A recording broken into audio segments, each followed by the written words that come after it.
Bismillahirrahmanirrahim. Assalamualaikum warahmatullahi wabarakatuh.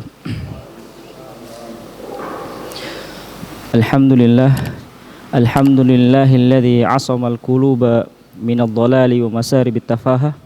Ahmaduhu subhanahu wa ashkuruhu ala kulli khairin wa fadlin wa ziyadah. Wa asyhadu an la ilaha illallah wahdahu la syarika lah. Ghamaran nufusa bil imani was sa'adah. Wa asyhadu anna sayyidana wa nabiyyana Muhammadan abduhu wa rasuluhu al-qudwatul musla fil hukmi wal qiyadah. Sallallahu alaihi wa ala alihi wa sahbihi alladhina qadul ummata lisyadati war riyadah. Amma ba'du.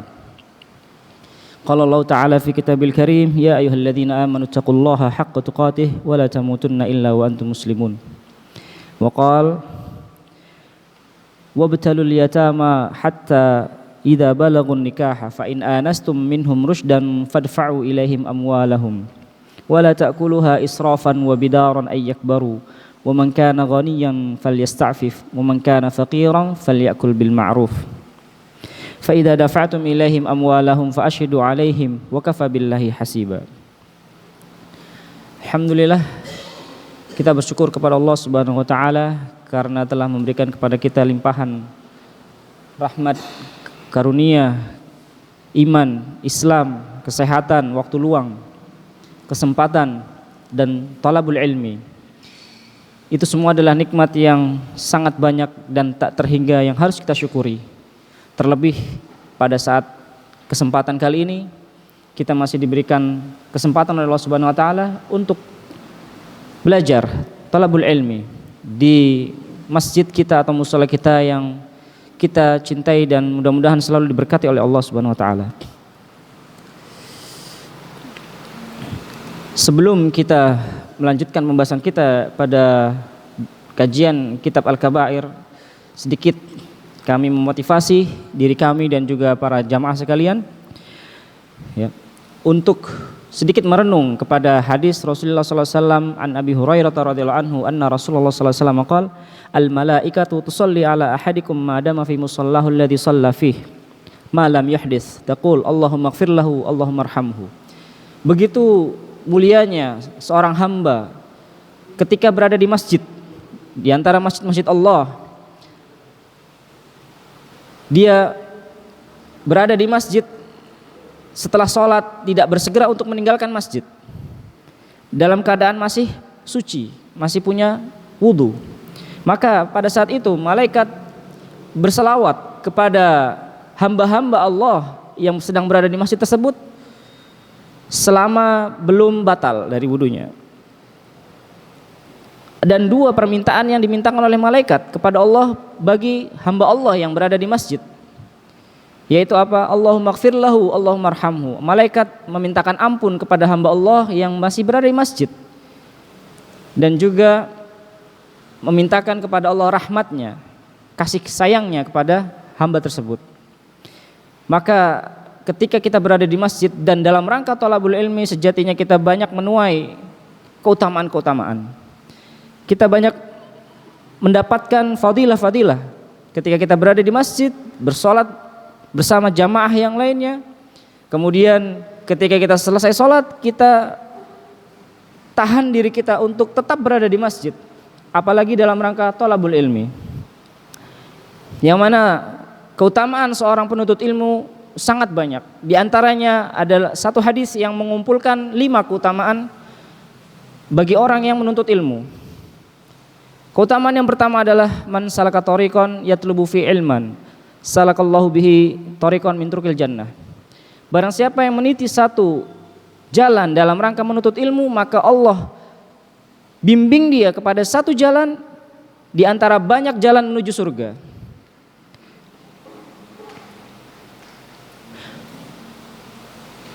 Kemudian wa innal malaikah, kemudian keutamaan yang kedua, keutamaan yang pertama tadi disebutkan bahwasanya ketika kita menyempatkan diri kita untuk thalabul ilmi, maka Allah akan bimbing kita kepada satu jalan menuju surga di antara banyak jalan menuju surga.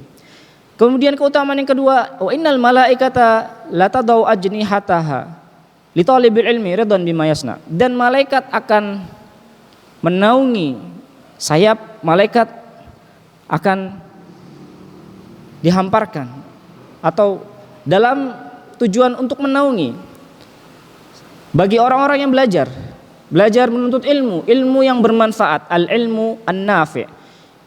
Ilmu yang bermanfaat adalah ilmu yang menjurus kepada ma'rifatullah, ma'rifatud din dan ma'rifatun nabi.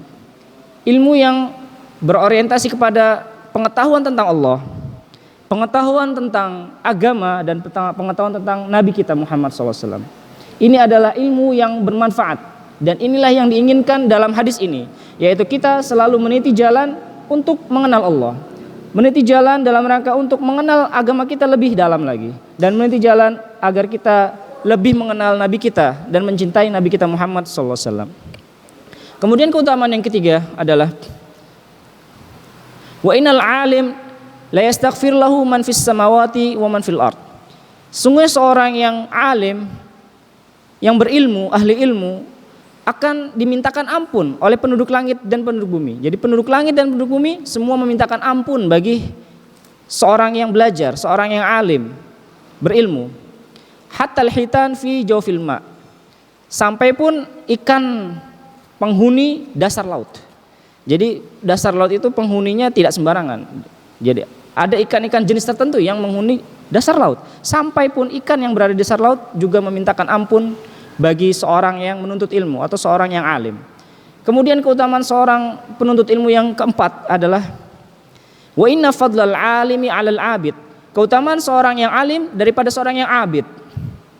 Beda antara alim dengan abid adalah sebagaimana perbedaan bulan di malam purnama dengan bintang-bintang yang lainnya yang ada di sekitarnya. Jelas ketika kita melihat bulan purnama yang terlihat adalah dia yang paling menonjol, sedangkan bintang-bintang yang lainnya seperti hanya sebuah titik-titik di sekitar bulan purnama tadi. Itulah keutamaan yang keempat, seorang alim, seorang yang belajar, seorang yang berilmu, ahli ilmu.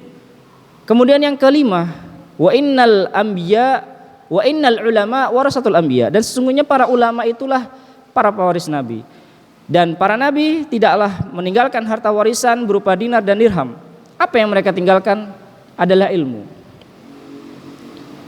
Walakin warasul ilma, dan para nabi mereka tidak meninggalkan harta dan warisan, akan tapi yang mereka tinggalkan adalah ilmu. Barang siapa yang mengambil harta warisan berharga dari para nabi tersebut, maka dia telah mengambil bagian yang sangat utama. Baik, sedikit kita memotivasi diri kita agar kita tetap terus berada di jalur atau jalan menuju surga, di antara banyak jalan yang bisa menghantarkan hamba kepada surga, yaitu jalan thalibul ilmi, belajar. Baik, pada kesempatan kita kali ini, pembahasan kita dalam kitab Al-Kabair adalah dosa besar yang ke-13, yaitu aklu malil yatim wa dhulmihi, memakan harta anak yatim dan menzaliminya, berlaku zalim kepada anak yatim dan juga terhadap kepengurusan hartanya. Di antara 7 dosa yang membinasakan, yang nomor 5 adalah aklu malil yatim. Seperti yang disebutkan, ijtanibus sab'al mubiqat, jauhilah bagi kalian dosa-dosa besar yang menghancurkan. Ya. As-sab'a al-mubiqat, 7 dosa besar yang menghancurkan. Asyirku billah was-sihru wa qatlun nafsi allati harramallahu illa bil haqq wa aklu riba wa aklu malil yatim. Syirik, sihir, membunuh tanpa alasan, ya, atau dosa pembunuhan. Yang ketiga, yang keempat adalah makan harta riba, kita sudah bahas di pembahasan yang lalu. Dan yang kelima adalah memakan harta anak yatim. Dan ini termasuk dalam kategori 7 dosa besar yang disebutkan dalam hadis Rasulullah SAW. Oleh karena itu, perkara ini bukan perkara yang sepele. Perkara ini adalah perkara dosa besar yang bisa menyebabkan pelakunya masuk ke dalam hukuman Allah, mendapat ancaman berupa apa? Kebinasaan bagi orang yang memakan harta anak yatim tanpa alasan, dan zalim, berlaku zalim kepada anak yatim. Baik, pembahasan kita semua bermuara pada satu ayat di dalam surat An-Nisa, ayat ke-6. Ya, masih di awal-awal dalam surat An-Nisa. Wabtalul yatama hatta idza balagun nikah. Allah berfirman, dan ujilah anak yatim itu, ya, sampai mereka cukup umur untuk menikah. Wabtalul yatama hatta idza balagu an-nikah. Fa in anastum minhum rusyda, bisa sambil nanti kita kaji ya. tafsir dari ayat ini, yaitu surat An-Nisa ayat ke-6, pembahasan tentang yatim ya. Pengurusan yatim, anak yatim. Oke. Fa in anastum minhum rusyda, dan jika kamu ya menurut kalian sudah dapat melihat ya, jika menurut pendapatmu mereka anak-anak yang tersebut telah cerdas, fa in anastum minhum rusyda ya, telah melihat tanda-tanda kecerdasan pada anak yatim tersebut dalam hal apa? Dalam hal memelihara harta, mengelola harta, fadfa'u ilaihim amwalahum. Boleh kasih dia hartanya, serahkan hartanya.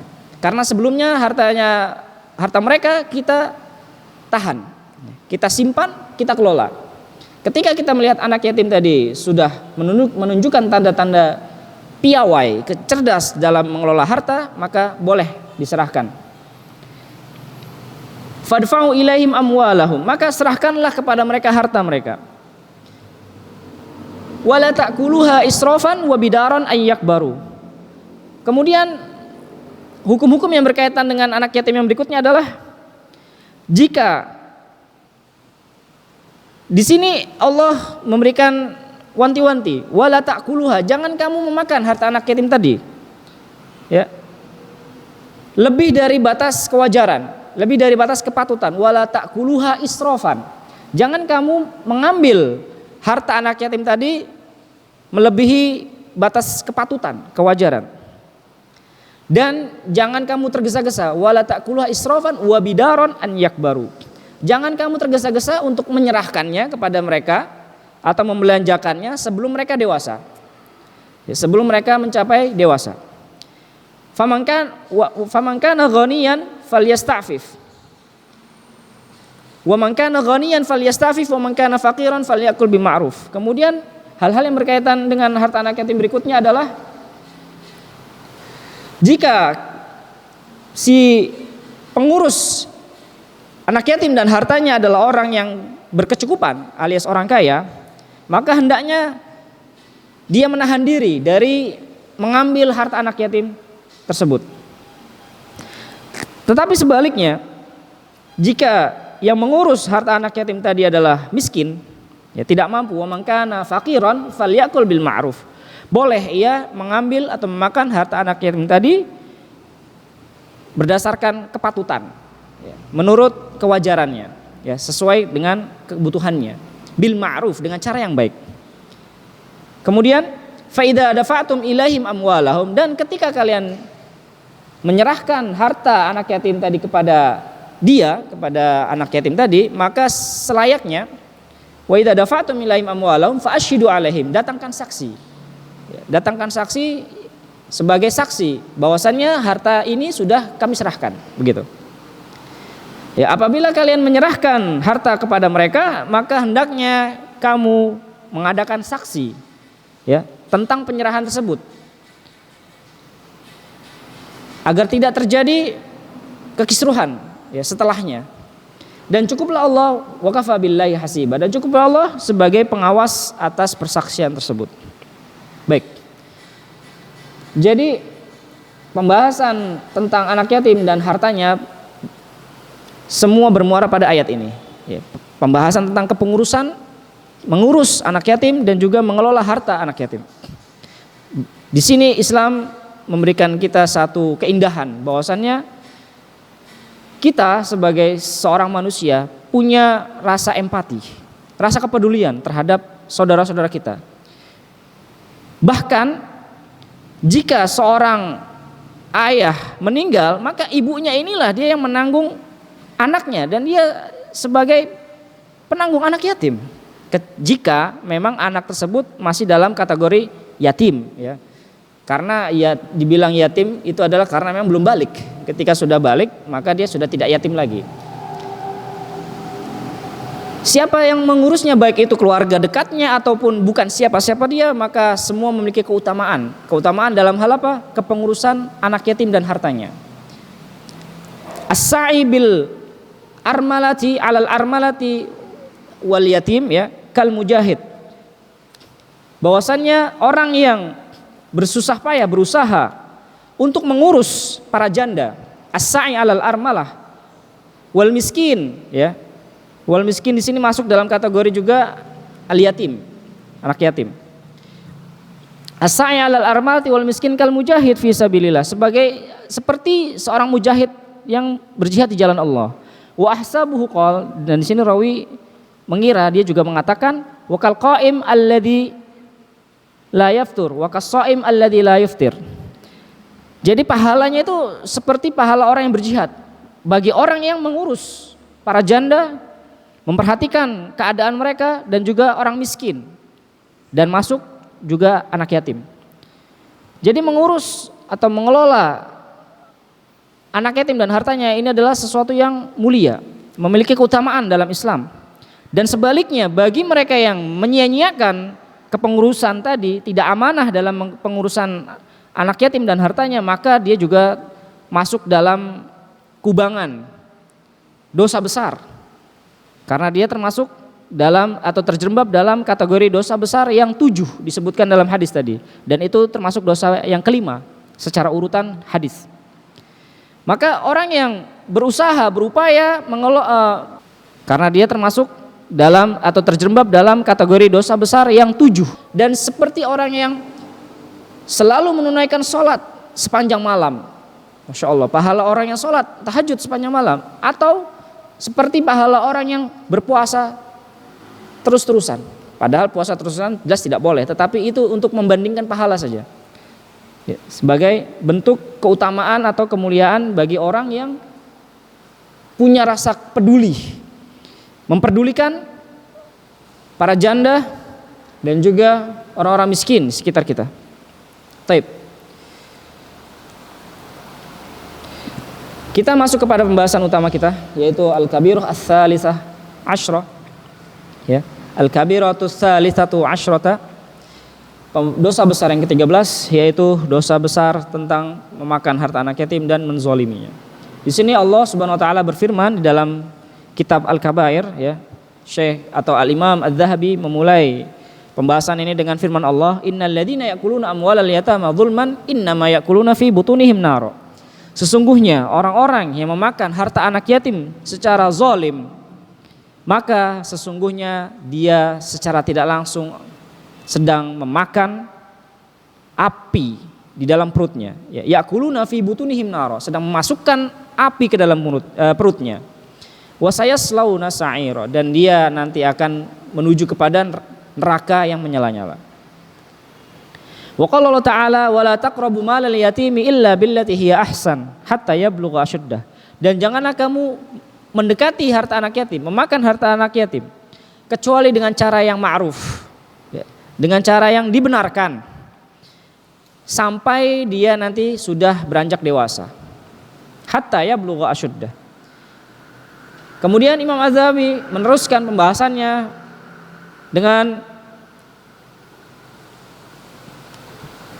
menyadur, ya, sebuah asar dari Abi Sa'id Al-Khudri radhiyallahu anhu, anna Rasulullah sallallahu alaihi wasallam qala, meskipun ini hadisnya tidak benar, ya, tetapi kita sampaikan bahwasanya Rasulullah sallallahu alaihi wasallam ketika Mi'raj itu naik, ya, ketika naik pada malam Isra dan Mi'raj, Rasulullah sallallahu alaihi wasallam kemudian ditampakkan atau melihat ketika Mi'raj ada laki-laki yang mana malaikat azab berusaha untuk membuka paksa mulutnya. Ada seorang laki-laki yang dipaksa untuk dibuka mulutnya oleh malaikat azab. Kemudian malaikat yang lainnya mendatangi dia dengan membawa bebatuan dari neraka. Yaji'una bisukhur minan nar fayakdifunaha biafwahim, untuk dimasukkan ke dalam mulutnya. Dan kemudian ketika bebatuan dari neraka tadi sudah masuk ke dalam mulutnya, keluar lewat duburnya. Takhruju min adbarihim. Faqultu ya Jibril. Kemudian Nabi bertanya kepada Jibril, siapakah mereka itu orang-orang yang seperti itu hukumannya, dihukum seperti itu?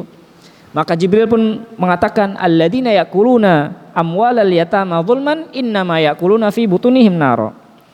Itulah orang-orang yang memakan harta anak yatim secara zalim, sesungguhnya mereka memakan, ya, di dalam perutnya itu neraka, ya, api, memakan api di dalam perutnya. memasukkan api ke dalam perutnya. Wa an Abi Hurairah radhiyallahu anhu anna Rasulullah sallallahu alaihi wasallam qala yab'atsullahu azza wa jalla qauman min quburihim takhrujun naru min butunihim ta'ajjaja afwahum nara. Baik.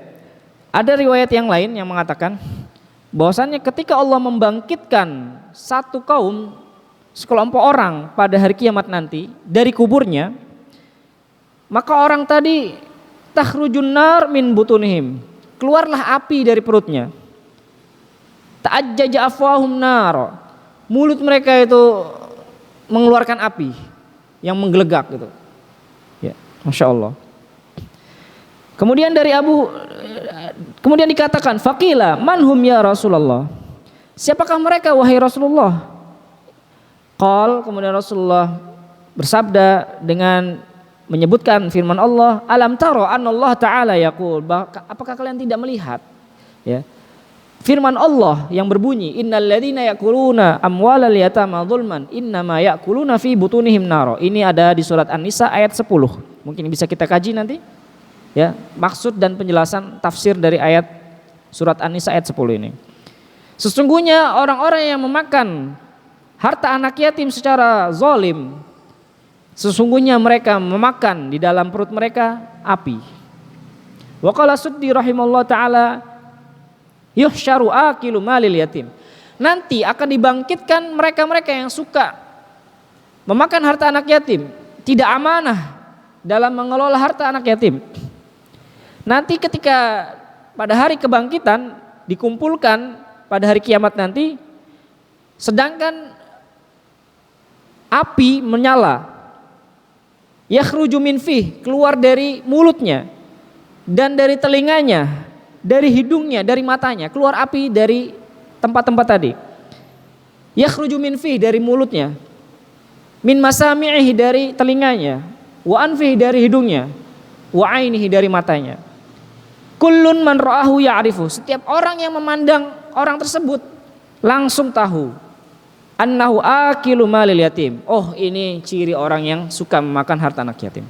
Jadi ketika dibangkitkan manusia bersama-sama pada padang mahsyar nantinya, ketika ada ciri-ciri yang disebutkan tadi, keluar api dari mulut, telinga, hidung dan mata, oh, ini orang-orang ya, manusia pun tahu ini adalah hukuman bagi orang yang memakan harta anak yatim secara zalim. Qala ulama, berkata para ulama, fakullu waliyin liyatimin idza kana faqiran fa'akala min malihi bil ma'ruf biqadri qiyami alaihi fi masalihihi wa tanmiyati mali fala ba'sa alaihi.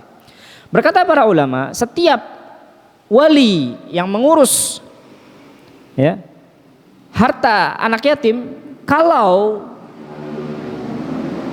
dia sebagai orang yang miskin, jadi yang mengurus anak yatim dan hartanya dia adalah miskin, dan dia kemudian mengambil ya, harta anak yatim tadi dengan cara yang baik, dengan cara yang bijak dan sewajarnya ya, untuk kepentingan dan kemaslahatan dirinya, dan juga dalam hal pengelolaan harta si anak yatim tadi, maka tidak apa-apa. Fala ba'sa alaihi. Wa ma zada 'alal ma'ruf, adapun ketika dia mengambil harta anak yatim tadi melebihi batas kewajaran, tidak sepatutnya dia mengambil ya, melebihi batas kewajaran, maka haram ya, fasuhtun haramun, itu sudah melampaui batas dan dia masuk dalam peringatan keras terhadap kepada dosa besar yang ke-13 ini. Sebagaimana firman Allah, wa man kana ghaniyan falyasta'fif wa man kana faqiran falyakul bil ma'ruf. Jika yang mengurus anak yatim tadi adalah orang yang berkecukupan, orang kaya, maka tidak sepatutnya dia mengambil harta anak yatim ketika mengurus si anak yatim tadi. Akan tetapi jika yang mengurus adalah orang yang miskin, orang yang fakir, maka sah, boleh, silahkan mengambil harta anak yatim tadi dengan cara yang bijaksana.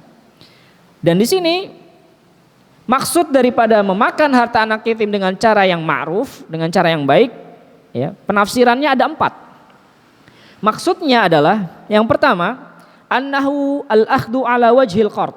Dia mengambil harta anak yatim tadi tapi dengan sistem utang. Jadi ngambil dengan maksud berhutang. Ya, dia mengambil harta anak yatim tadi maksudnya adalah berhutang, yang sewaktu-waktu akan dia kembalikan.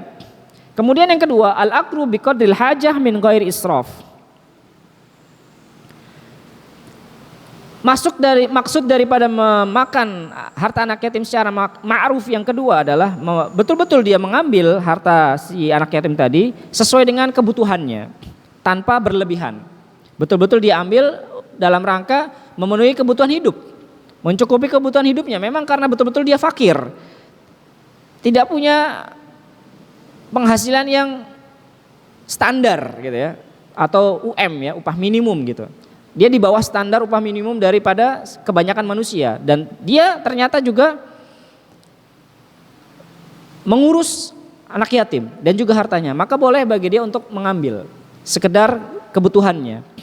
Itu maksud yang kedua. Jadi maksud yang pertama memakan harta anak yatim adalah mengambilnya dengan sistem hutang yang akan dia kembalikan nanti ketika dia mengambilnya. Atau yang kedua memang betul-betul diambil dalam rangka memang butuh sekali ya untuk menyambung hidup. Kemudian yang ketiga, dia memang mengambil harta anak yatim tadi dalam rangka memang bekerja, sistem kerja. Setiap orang yang bekerja pasti ada upah gitu kan. Jadi ketika dia mengurus anak yatim itu ibaratkan dia sedang mengurus si anak yatim tadi, bekerja kepada si anak yatim tadi. Maka dia mengambilnya dalam rangka mengambil upah. Ya, mengambil harta anak yatim tadi dalam rangka mengambil upah. Itu tafsir yang ketiga dari maksud falyakul bil ma'ruf. Hendaknya boleh dia memakan harta anak yatim tadi dengan cara yang ma'ruf. Kemudian maksud yang keempat,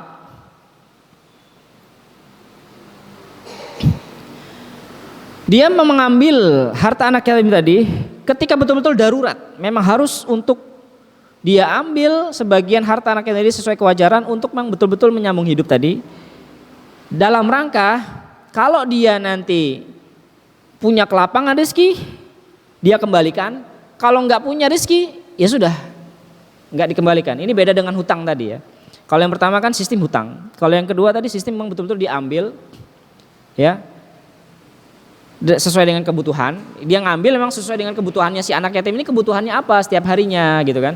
Dia ambil dan memang ketika dia ngambil harta anak yatim ini kemungkinan juga dia mengambil untuk kebutuhan dia juga sehari-hari. Karena memang dia fakir.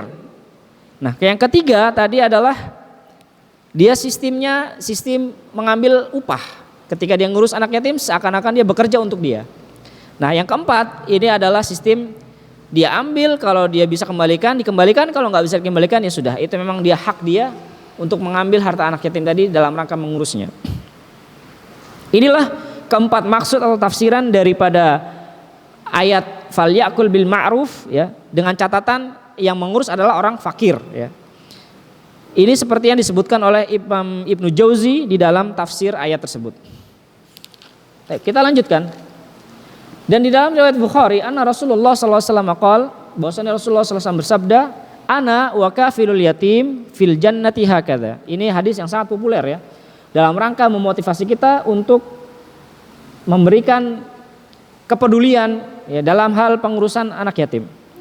Ana wa kafilul yatim, aku dan siapa saja ya sebagai penanggung anak yatim nanti di surga seperti ini, hakada, sambil mengisyaratkan sababah ya, jari telunjuk dan juga jari tengahnya. Ya, dekat sekali ya. Daripada jari tengah dan telunjuk digunakan untuk merokok ya kan, mendingan kita gunakan untuk mengurus anak yatim. Permisalannya luar biasa Rasulullah, sangat dekat, Masya Allah. Wa fi sahih Muslim anhu sallallahu alaihi wasallam qala, dan juga di dalam hadis sahih Muslim bahwasanya Rasulullah SAW bersabda, kafil yatim lahu aw li ghairi. Siapa saja yang menanggung kebutuhan hidup anak yatim, baik itu kerabatnya, lahu ya maksudnya kerabat dari si anak yatim, atau li ghairi atau bukan siapa-siapanya dia, ana wa huwa kahataini fil jannah, sama ya. Maka aku dan dia seperti jari telunjuk dan jari tengah di surga nanti, insyaallah. Kafalatul yatim hiya al-qiyamu bi umurihi was-sa'yu fi masalihi min ta'amihi wa kiswatihi wa tanmiyati malihi in kana lahu mal wa in kana la mala lahu anfaqa alaihi wa kasaw ibtigha wajhillah. Jadi maksud daripada mengurus anak yatim maksudnya adalah al-qiyamu bi umuri, betul-betul mengurus semua kebutuhan dia, segala keperluan dia. Wasa'yu fi masalihi, dan berupaya, berusaha dalam kemaslahatan si anak yatim tadi. Dari apa aja? Dari masalah apa aja? Ta'am, makannya, wa kiswah, pakaiannya. Dan juga harta tadi tidak cuma sekedar diambil atau dibiarkan begitu saja. Maksudnya oke, kita orang yang cukup, kita tidak perlu mengambil harta si yatim untuk memenuhi kebutuhan dia.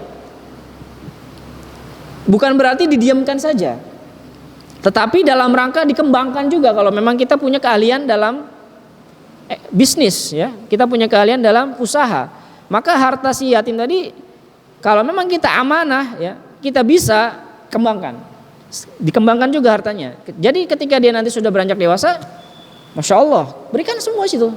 Semua harta yang dia miliki yang berkembang, Masya Allah diberikan, dan itu merupakan sebuah amal jariyah yang luar biasa. Amal soleh yang bagus.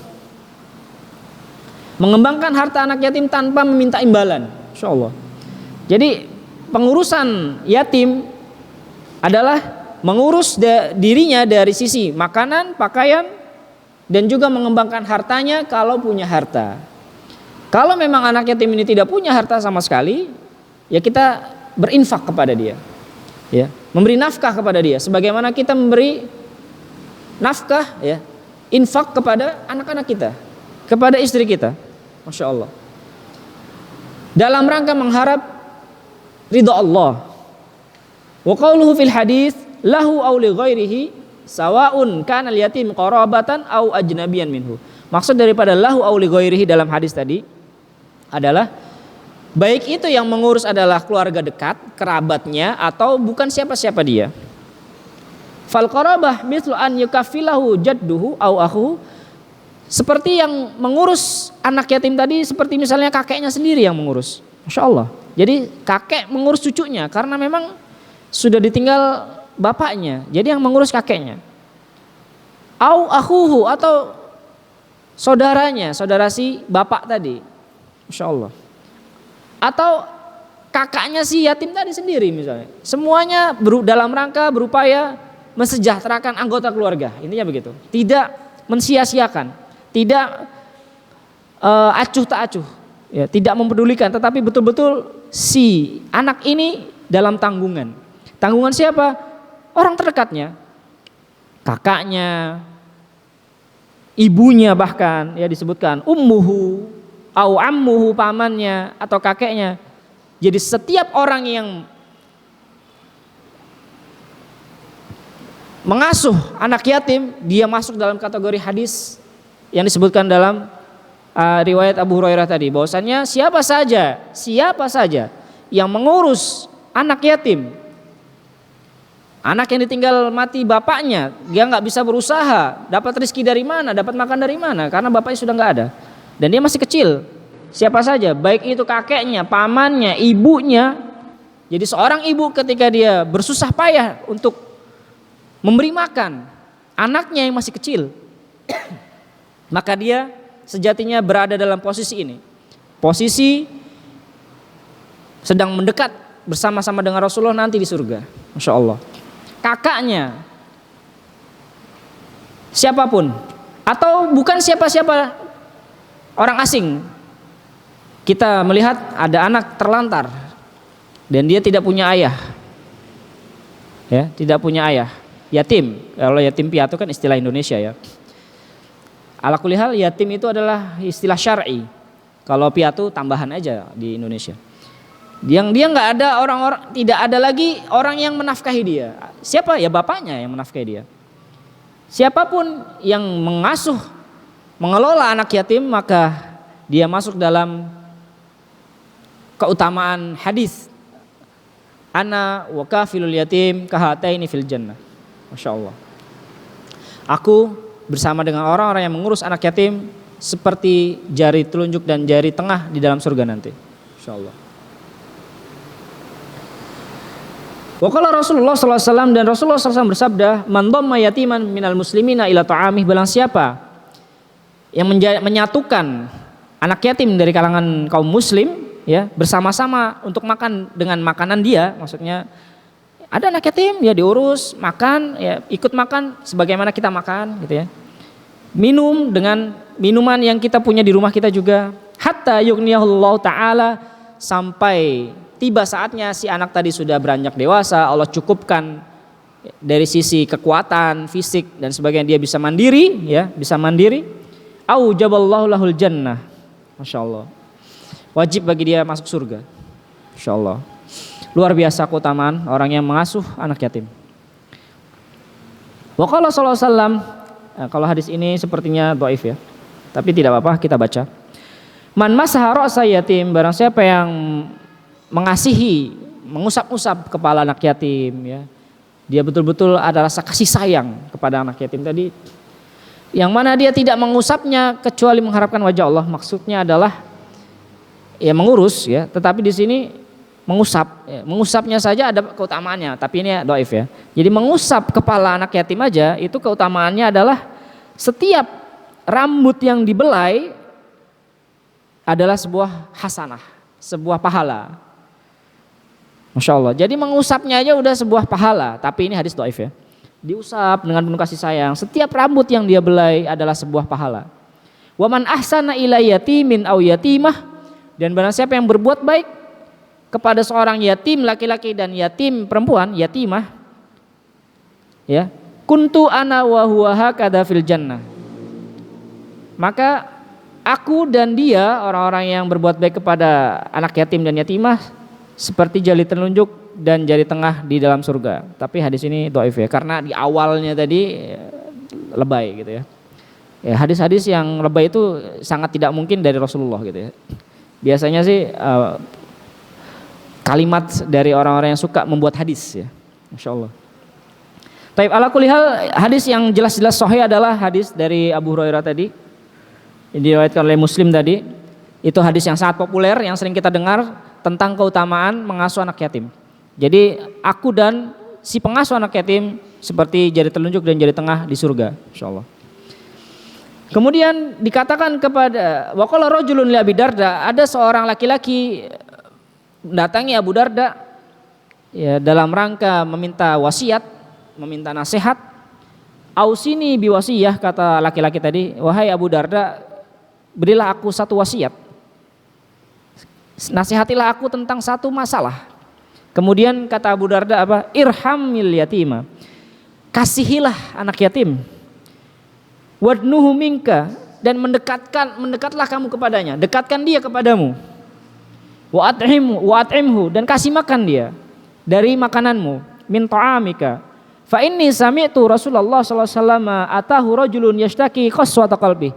Karena aku dulu pernah mendengar ada seorang yang mengadu kepada Rasulullah tentang kerasnya hati. Faqala Rasulullah, dan Rasulullah pun kemudian memberikan wejangan, ya, berwasiat kepada orang ini agar hatinya lunak. In aratta an yulayyina qalbuka, kalau kamu pengen hatimu itu menjadi lunak, fadnul yatim, mendekatlah kepada anak yatim, lihatlah anak yatim, uruslah dia. Wamsah ra'sahu, belai, kasihinlah sebagaimana kamu mengasihi anak-anakmu, rambutnya. Wa at'imhu min ta'amika, kasih makan dia dari makananmu. Fa inna dzalika yulayinu qalbaka, karena hal-hal yang tadi ya, mendekat kepada anak yatim, mengasihi anak yatim, ngasih makan, diurus ya, itu semua adalah perkara yang bisa melembutkan hatimu dan juga dapat memudahkan segala urusanmu. So, kalau urusan kita ingin dipermudah oleh Allah, salah satu jalannya adalah mengasihi anak yatim, mengurus anak yatim, insyaallah. Wa mimma hukiya an ba'dis salaf, dan di antara kisah-kisah dari para orang salaf kita, orang-orang terdahulu kita, orang-orang soleh yang sudah mendahului kita, kuntu fi bidayati amrin, ada cerita, wallahu alam ini ceritanya benar atau tidak ini. Ala kulli hal ada cerita di mana di sini dikisahkan ada seorang yang dulu ketika masa mudanya ya, orang ini bergelimang maksiat, mukibban alal ma'asi, suka melakukan maksiat, berbuat dosa, minum khamr, syurbul khamr. Fadhafirtu yauman bisobin, satu ketika aku menjumpai ada anak kecil, yatim, fakir, ya, anak yatim fakir, dia anak yatim nggak punya harta. Anak yatim yang dijumpai ini adalah anak yatim yang fakir. Fa'akhadtu, aku ambil dia. Aku muliakan dia. Aku berbuat baik kepadanya. Aku kasih makan, at'amtuhu wa kasautuhu, aku kasih pakaian dia. Aku bawa dia ke salon kalau sekarang kali ya. Dekil soalnya. Jadi waktu suatu ketika dia jumpai ada anak kecil udah dekil dah, yatim fakir dah, nggak punya keluarga, miskin gitu. Dekil banget lah, kita bisa bayangkan ya. Akhirnya apa? Dibawa oleh dia, aku muliakan dia, aku kasih makan, belikan pakaian, aku masukkan dia ke dalam kamar mandi, maksudnya dibersihin badannya. Aku hilangkan semua kotoran dalam tubuhnya. Ya, akramtuhu, aku muliakan dia ketika dibawa ke rumah ya, sebagaimana seorang ayah memuliakan anaknya. Bahkan lebih, ya maksudnya dia betul-betul menyayangi anak tadi. Ingat, sebelumnya dia adalah orang yang suka bergelimang dosa. Jadi satu ketika dia melihat rasa fitrah manusianya dia, hati nuraninya dia tuh masih baik gitu ya. Ketika melihat anak kecil terlantar, akhirnya dia pungut, bahasanya gitu. Dan seperti tadi, nah satu ketika, satu malam ya, aku mimpi setelah itu, setelah dia tadi memungut anak tadi ya, anak yatim fakir, dia mulakan, kasih makan, kasih pakaian dan sebagainya. Kemudian fabitu lailatan, satu malam ya, pada satu malam aku mimpi. Aku mimpi, di dalam mimpiku kiamat terjadi. Ya, annal qiyamah qamat. Kiamat terjadi. Wa du'aitu ilal hisab, dan aku dipanggil untuk menuju kepada hari pertanggungjawaban. Perhitungan amal-amal. Wa amara bi ilan nar, aku kemudian diperintahkan untuk menuju kepada neraka. Kenapa? Li su'i ma kuntu alaihi minal ma'asi. Karena sebab dosa-dosa maksiatku. Kemudian malaikat Zabaniyah sudah mengkerangkeng, istilahnya gitu ya. Udah, ini tahanan ini. Liyam dubi ilan nar, diseret untuk dibawa menuju kepada tempat hukuman, neraka. Dan aku, kata si orang cerita ini, wa ana baina aidim, aku nih seakan-akan orang yang hina banget ya. Namanya orang tahanan kan gitu ya, menunduk ya, menutupin muka dan sebagainya, hina lah gitu di hadapan para malaikat Zabaniyah tadi. Untuk dibawa ke neraka. Wa idza bidzalikal yatim, tiba-tiba di tengah aku ingin dibawa menuju tempat hukumanku, alias mau dibawa ke neraka, tiba-tiba anak yatim yang tadi ya muncul menghadang langkah untuk menghadang langkahnya malaikat tadi yang membawa ke dalam neraka. Waqal khallu anhu, kemudian si anak yatim tadi bilang apa? Lepaskan dia. Wahai malaikat Allah, lepaskan dia. Sampai aku bisa memberikan syafaat buat dia. Insyaallah. Fa innahu yaqul, kemudian malaikat Zabaniyah tadi juga mengatakan, khallu anhu faqad faqalatil malaikah inna lam nu'mar bidzalik. Kami ini tidak diperintahkan untuk melepaskan dia, kita ini diperintahkan untuk membawa dia ke neraka. Tetapi si anak tadi bilang, tolong lepaskan malaikat ya, aku akan memintakan syafaat kepada Tuhanku karena dia telah berbuat baik kepadaku, telah memuliakanku. Masya Allah. Kemudian ada suara, wa idzan nida min kibalillah, ada suara yang datang dari Allah yang berkata, yang berfirman ya, khallu anhu, wahai malaikat, lepaskan. Faqad wahabtu lahu, aku telah memberikan kasih sayang, memberikan maaf. Maka naminhu bi syafaatil yatim, aku telah mendengar syafaat atau permintaan daripada si anak tadi, anak yatim tadi, karena perbuatan baiknya kepada si anak yatim tadi. Qal fastaqaitu istaiqaztu, bangun. Akhirnya aku terbangun dari mimpiku tadi. Kemudian aku bertaubat kepada Allah Azza wa Jalla daripada perbuatan-perbuatan jelek ya, maksiat. Wa badzaltu juhdi, dan aku berusaha lagi mengerahkan segala upaya fi isalir rahmah, untuk selalu memberikan kasih sayang kepada anak yatim. Insyaallah. Walihada qala Anas bin Malik radhiyallahu anhu, oleh karena itu Anas bin Malik pembantunya Rasulullah SAW berkata, khairul buyut, tapi hadis ini dhaif. Kalau hadis yang ini yang dari Anas ini disebutkan dhaif ya. Tetapi kalau kisah tadi wallahu alam.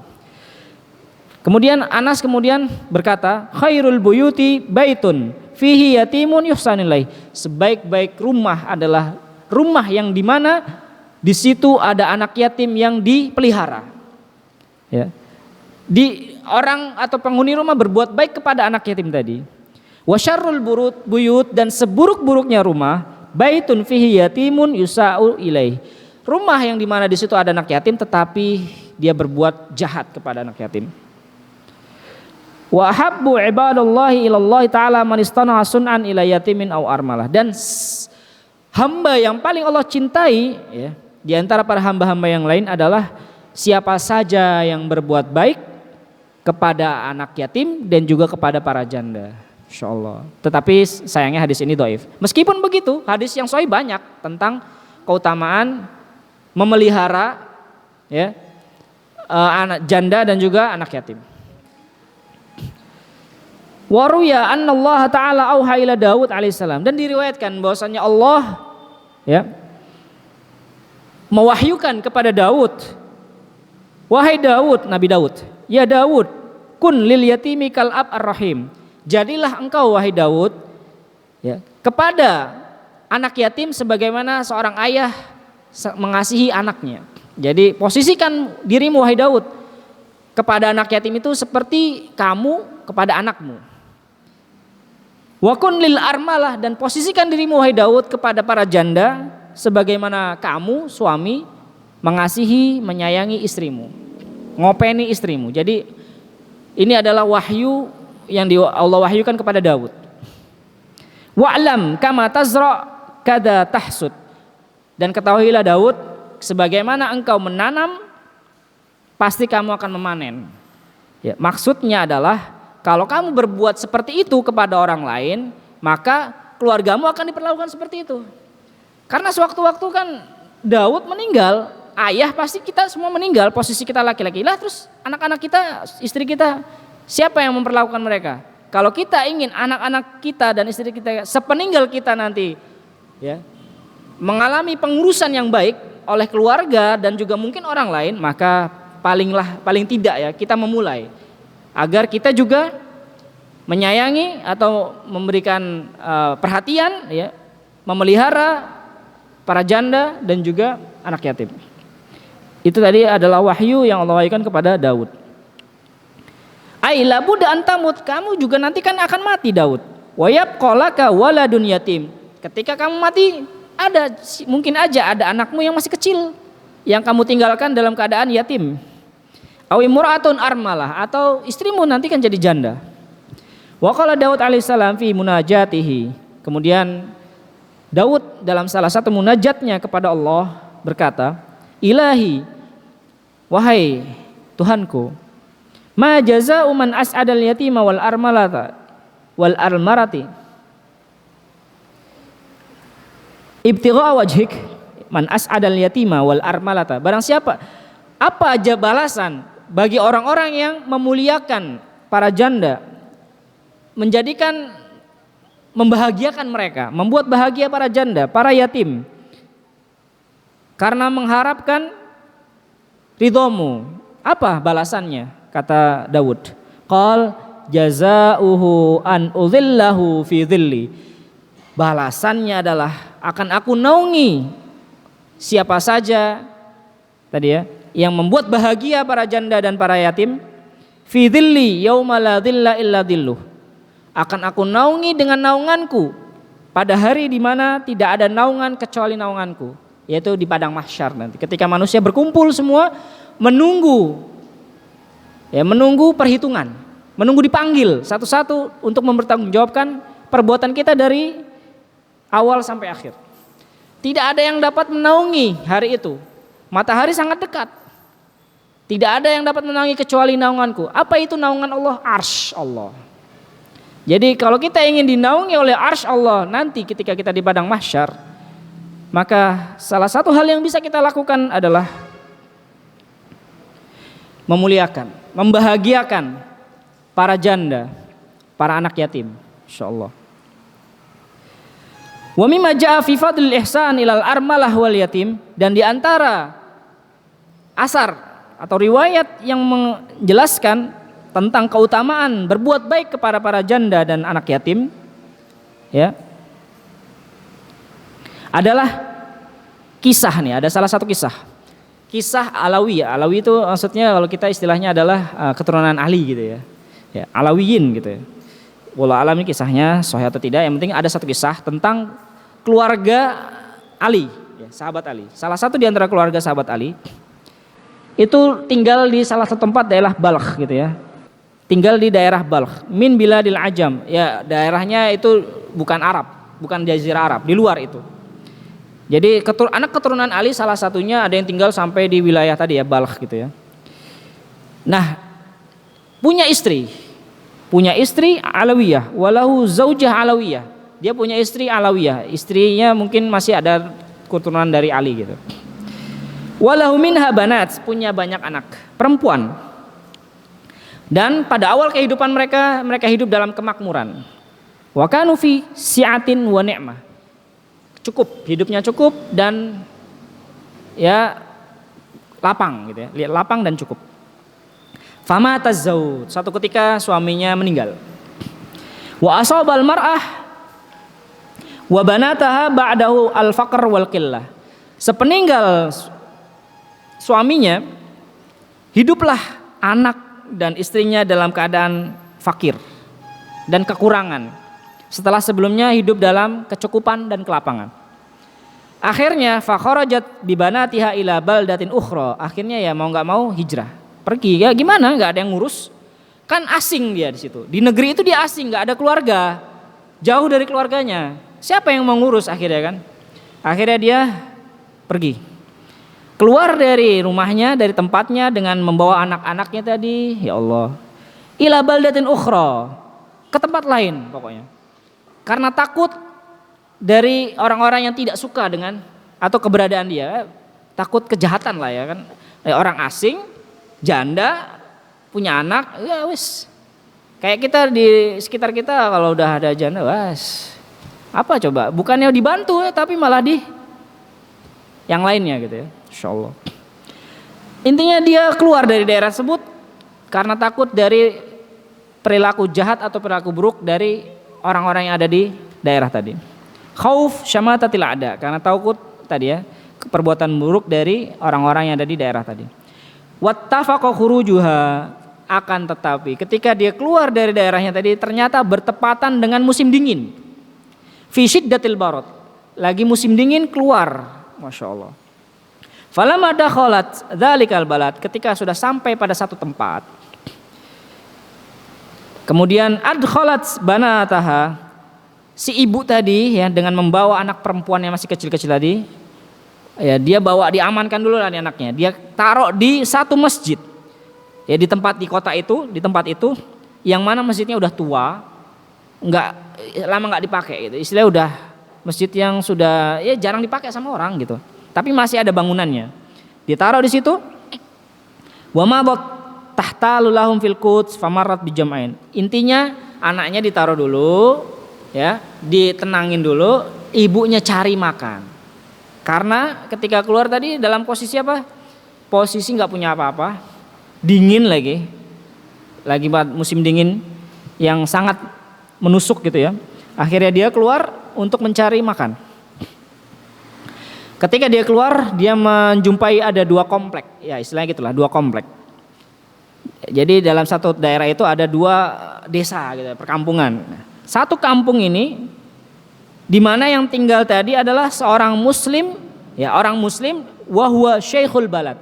Orang muslim yang mana dituakan di kampung tadi.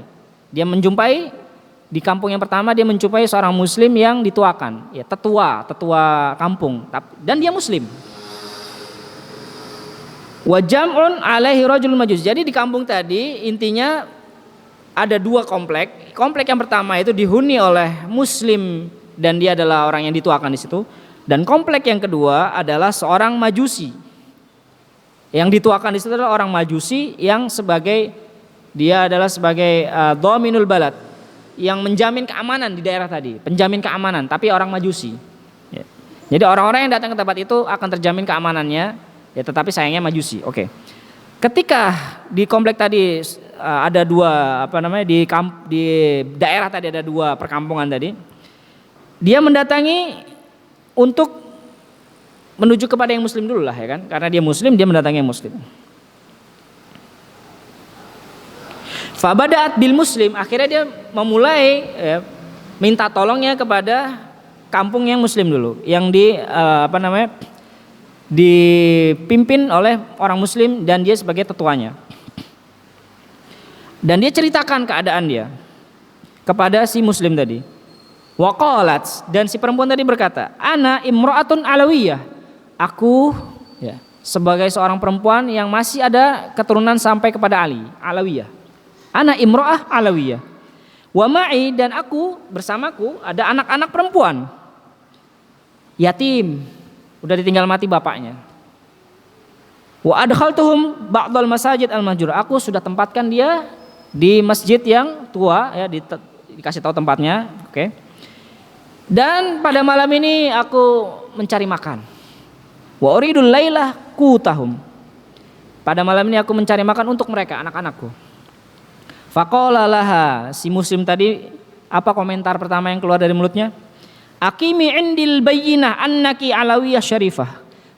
Coba buktikan, tunjukkan. Tadi kamu cerita, kamu katanya keturunan Ali, perempuan alawiyah. Mana buktinya? Insya Allah. Kok komentar yang pertama keluar begitu gitu ya?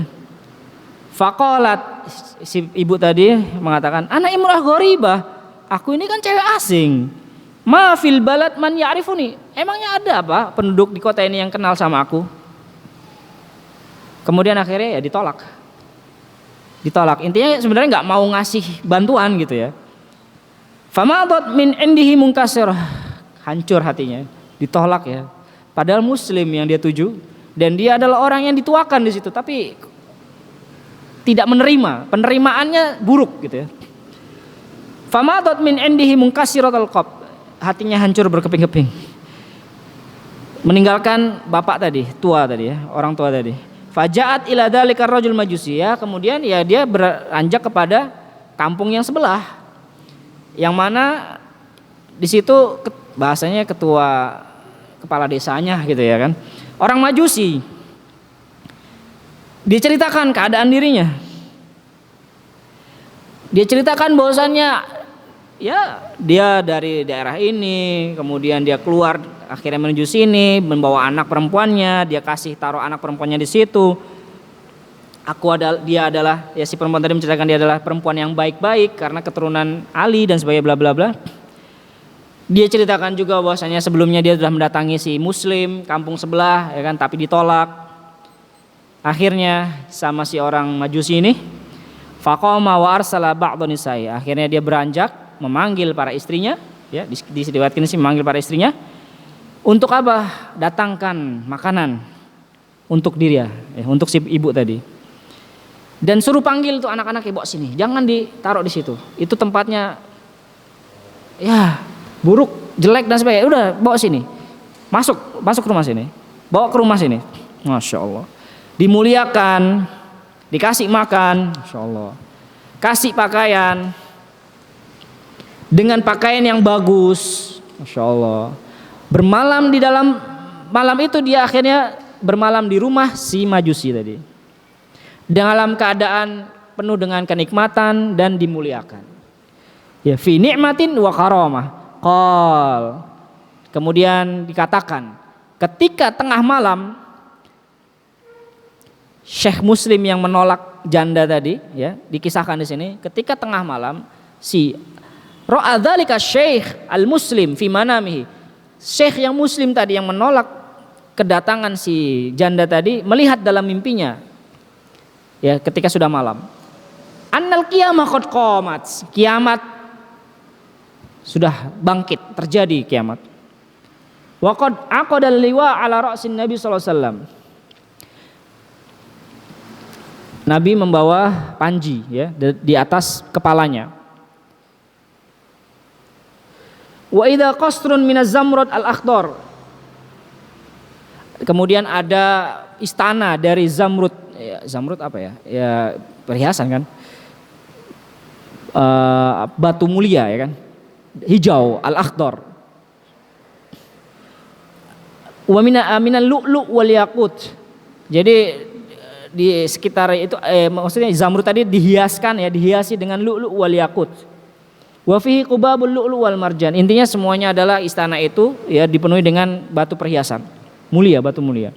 Faqala ya Rasulullah, liman hadzal qasar? Ya ketika kan tadi Nabi sudah membawa panji ya kan. Di atas kepalanya, kemudian ada istana tadi. Nah, si Syekh Muslim tadi bertanya kepada Nabi, "Wahai Rasulullah, untuk siapakah istana itu?" Qal li rajulin muslim wahid. Istana itu diperuntukkan untuk orang muslim yang bertauhid. Insyaallah. Li rajulin muslim muwahhid.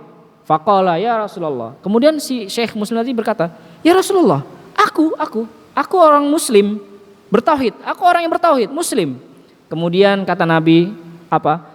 Coba mana buktinya gitu ya. Masyaallah. Tadi dia ketika si cewek tadi, ibu tadi bercerita, meminta bantuan, bercerita bahwasannya dia adalah masih keturunan Alawiyah, si Syekh bilang apa?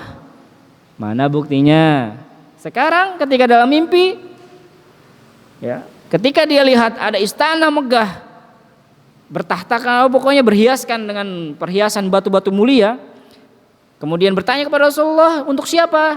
Untuk orang Muslim yang bertauhid. Ketika dia katakan, aku orang Muslim bertauhid, apa kata Rasulullah dalam mimpinya? Mana buktinya? Kalau kamu itu benar-benar orang Muslim yang bertauhid. Masya Allah. Fabaqiya mutahayyiran faqala lahu Nabi. Bingung ya dia, gimana cara buktiinnya ya gitu ya. Kalau saya ini orang Muslim bertauhid. Akhirnya Rasulullah SAW bersabda, lamma qasattakal mar'ah al-alawiyah wa banataha. Ya. Qasat ya. Ketika ada perempuan yang bermaksud meminta bantuan kepadamu dan juga anak-anaknya, kamu mengatakan, akimi indil bayinah anaki alawiyah. Kamu minta bukti ya, yang menunjukkan bahwasannya perempuan ini atau perempuan tadi adalah betul-betul alawiyah. Begitu juga anta, ya, fakata anta akim indi. Begitu juga kamu. Sekarang buktikan, ya, tunjukkan bukti bahwasannya kamu Muslim. Fantabahar rajul hazinan ala raddihil mar'ah khaibah. Akhirnya bangun, ya, intinya adalah dia merasa kecewa, sedih karena dia telah menolak, tidak mau bantu perempuan tadi ya, yang datang dengan tangan hampa ketika dia pergi meninggalkan rumah si Syekh Muslim tadi. Thumma ja'ala yatu fil balad. Akhirnya dia ketika pagi cari-cari mana ini perempuan yang tadi malam datang ini. Karena dalam mimpinya ya terjadi mimpi seperti ini. Akhirnya dia menyesal, akhirnya dia berusaha untuk cari. Mana ini? Dia cari-cari keliling kota. Bertanya, ada enggak perempuan asing bla bla bla bla bla gitu ya. Hatta dulla 'alaiha. Akhirnya ditunjukkan, oh, dia sekarang berada di rumah fulan ya, ternyata di kampung sebelah. Di rumahnya seorang majusi. Akhirnya dia mendatangi rumah tadi, si majusi tadi, dan kemudian berkata kepada pemilik rumah, uridu minkal mar'ah syarifah alawiyah. Coba perempuan yang ada bersamamu sini. Ya sini. Intinya pengen diminta gitu ya. Karena dia sudah dikasih peringatan di dalam mimpinya tadi. Faqala ma ila hadza min sabilin wa qad lakan min kata si pemilik rumah, enggak. Dia tetap berada di rumahku. Enggak bisa. Enggak akan aku serahkan, intinya gitu ya. Masya Allah. Enggak boleh. Karena aku telah merasakan keberkahan. Ya, keberkahan dalam hidupku karena aku menolong dia. Karena aku menolong dia, aku merasakan kehidupanku berkah gitu. Wallahu alam, keberkahan itu bisa jadi banyak hal gitu ya. Qal khudh minni 1000 dinar, kata si Muslim, nih aku kasih 1000 dinar. Serahkan dia. Faqal, kata orang Majusi tadi, la af'al, enggak akan mau disogok 1000 dinar atau berapapun enggak mau, ya, enggak mau. La af'al, enggak.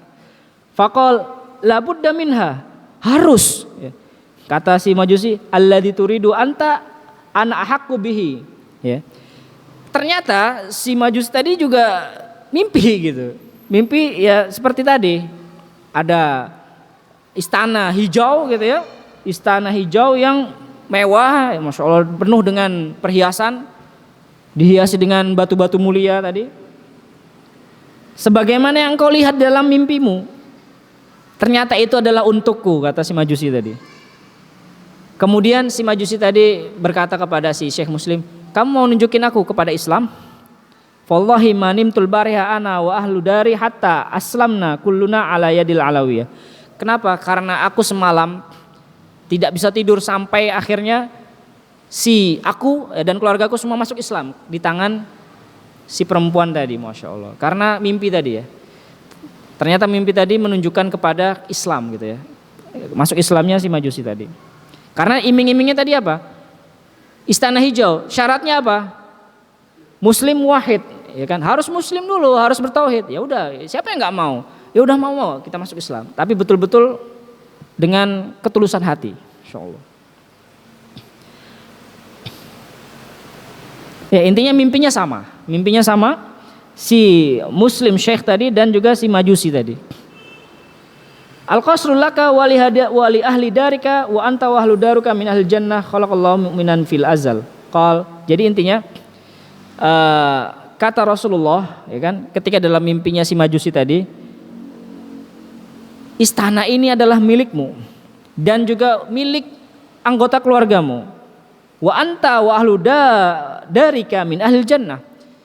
Engkau dan anggota keluargamu semuanya adalah penduduk surga. Allah telah menciptakan kalian itu sebagai seorang mukmin fil azal. Jadi dalam catatan takdir Allah itu kalian itu orang mukmin, hanya saja di awalnya kalian Majusi. Nah, pada akhirnya kalian adalah seorang mukmin gitu. Jadi ini memang istana ini milikmu. Dalam mimpi tadi ya, di si mimpi si Majusi. Qal fansarafal muslim wa bihi minal hazan. Akhirnya ya si Muslim tadi ketika mendengar ceritanya si Majusi ya tangan hampa lagi. Sebagaimana si perempuan tadi ketika keluar dari rumah si Muslim dalam keadaan hancur berkeping-keping hatinya, tangan hampa, enggak ada bantuan, padahal yang dia tuju adalah mengharapkan bantuan dari orang Muslim, ya saudaranya yang Muslim, tetapi tidak ada bantuan yang dia terima. Sebagaimana si Syekh Muslim ini keluar dari rumahnya si Majusi dalam keadaan yang sama gitu. Sebagaimana si perempuan tadi keluar dari rumahnya. Fanzur rahimakallah ila barakatil ihsan ilal armalah. Di sini yang menjadi poin penting adalah kita diminta untuk melihat ya tentang keberkahan yang akan kita peroleh daripada apa? Daripada berbuat baik kepada para janda dan kepada para anak yatim. Ya. Dan apa saja yang bisa kita dapatkan dari kemuliaan hidup ketika kita di dunia, ketika kita memuliakan para janda dan juga para yatim. Insyaallah. Kita selesaikan sekalian, habis itu kita azan dan sholat ya. Karena dikit lagi selesai.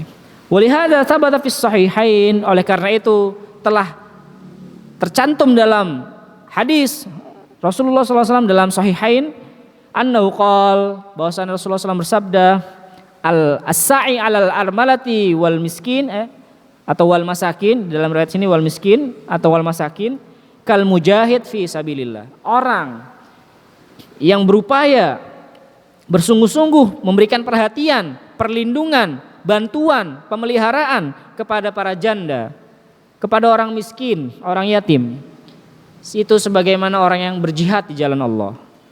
Dan rawi juga mengatakan wa ahsibuhu qol, aku kira si rawi di sini adalah Abu Hurairah juga mengatakan kal qaim, jadi perumpamaannya itu sebagaimana orang yang berjihad, pahalanya, pahala jihad kan luar biasa besar, atau pahala orang yang sholat tahajud, ya sholat tahajud terus-terusan. Intinya dia adalah orang yang sering bertahajud kepada Allah, yang tidak bosan untuk bertahajud. Pahalanya seperti apa itu? Luar biasa. Was-shaim alladzi la yuftir. Dan orang yang puasa terus-terusan, yang enggak berbuka. Puasa keutamaannya luar biasa, banyak, besar. Jadi orang yang mengupayakan pemberian kepedulian, perhatian, ya, pemeliharaan kepada para janda, kepada anak yatim, orang miskin adalah seperti itu. Jadi mulia sekali, ya. Keutamaannya adalah seperti orang berjihad, seperti orang yang bangun malam untuk melakukan salat tahajud tanpa bosan, tidak ada rasa futur di situ, la yaftur, ya. Dan seperti orang yang berpuasa terus-terusan. Wasa'i alaihim wal qa'im bi umurihim wa masalihim. Maksud daripada as-sa'i, orang yang memberikan perlindungan, bantuan kepada mereka, maksudnya adalah al-qa'im bi umurihim, yang intinya memperhatikan semua kebutuhan hidupnya, ya. Semua maslahatnya. Jadi betul-betul diperhatikan karena mengharap ridho Allah. Mudah-mudahan Allah Subhanahu wa taala waffaqanallahu lidzalik. Mudah-mudahan Allah memberikan kepada kita satu rizki berupa apa? Berupa kita bisa membantu, ya, memberikan perhatian, bantuan kepada orang anak yatim, para janda dan orang miskin, dan sehingga kita akhirnya bisa mendapatkan keutamaan dan kemuliaan sebagaimana yang sudah dijanjikan oleh Rasulullah SAW dan juga Allah di dalam firman-Nya. Mungkin itu yang bisa kita sampaikan pada pembahasan kita di kesempatan dosa besar yang ke-13 ini. Intinya adalah jangan sampai ketika kita memiliki tanggung jawab untuk mengurus anak yatim dan juga mengelola hartanya, tetapi kita malah tidak amanah, ya. Kita malah memakan harta anak yatim dengan zalim, dengan berlebihan, tidak sewajarnya. Maka itu adalah termasuk dosa besar. Di antara dosa besar yang disebutkan dalam Rasulullah, 7 dosa besar yang membinasakan. Subhanakallahumma bihamdika asyhadu an la ilaha illa anta astaghfiruka wa atubu ilaik. Mohon maaf jika ada kata-kata yang tidak pas. Terima kasih atas segala perhatian. Assalamualaikum warahmatullahi wabarakatuh.